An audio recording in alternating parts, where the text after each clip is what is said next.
तो बच्चों अब पढ़ते हैं उत्साह कविता का दूसरा भाग। इससे पहले जो पहला भाग पढ़ा था हमने, उसमें कवि ने एक और तो बताया है कि बादल प्यास से पीड़ित लोगों की आकांक्षाओं की पूर्ति करने वाला है, तथा दूसरी ओर नई कल्पना के अंकुरों में क्रांति की चेतना को भरने वाला भी बताया है। तो अब यहाँ देखते हैं हम इसका दूसरा भाग, जिसमें कवि ने बताया है कि बादल नई कल्पना और नए अंकुर के लिए विनाश, विप्लव और क्रांति की चेतना को भरने वाला भी है। तो देखिए दूसरा भाग। विकल विकल उन्मन थे उन्मन, विश्व के निधाग के सकल जन। दूसरी लाइन से पहले शुरू करते हैं। विश्व के, संसार के, सकल जन सारे लोग, निधाग तपती हुई गर्मी से, विकल विकल बेचैन बेचैन और अनमने से थे।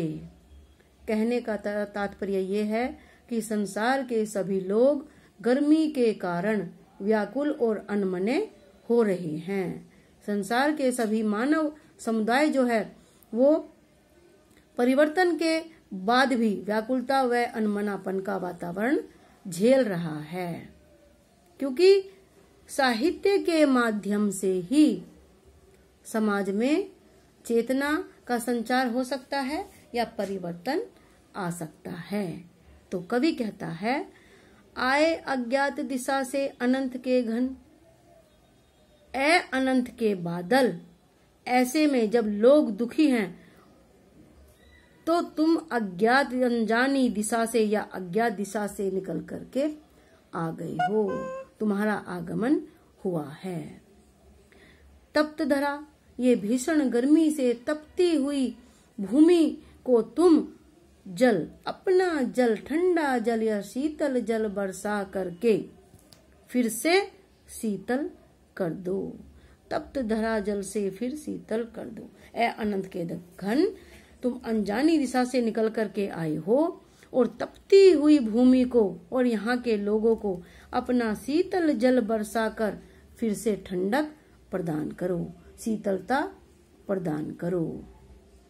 क्योंकि साहित्यकार अपनी रचनाओं के द्वारा लोगों को इस प्रकार प्रेरणा देता है कि संसार में विचारों के मतभेद से और उनसे होने वाली क्रांतियों का वातावरण शांत हो जाए और हे बादल, तुम भीषण गर्जना करते हुए आकाश में चारों ओर छा जाओ और अपने शीतल जल से लोगों को और तपती हुई भूमि को ठंडक प्रदान करो। कहने का तात्पर्य ये है कि कवि ने बताया है कि बादल चारों दिशाओं से आकर संसार की गर्मी और व्याकुल व अनमने लोगों को अपने शीतल जल बरसाकर शीतलता प्रदान करो। संसार में होने वाली सामाजिक क्रांतियों से व्याकुल एवं अनमने लोगों को शांति प्रदान करना एक साहित्यकार का ही कार्य है। इसलिए यहाँ बादल और कवि दोनों का समान महत्व है। तो आशा है बच्चों आप लोगों को ये दूसरा भाग भी कविता का समझ में आ गया होगा। अगर किसी का कोई भी डाउट या संशय रह जाता है तो आप लोग व्यक्तिगत नंबर पर कॉल करके पूछ सकते हैं। शेष इसी पाठ की दूसरी कविता अट नहीं रही है अगली वीडियो में। तब तक धन्यवाद।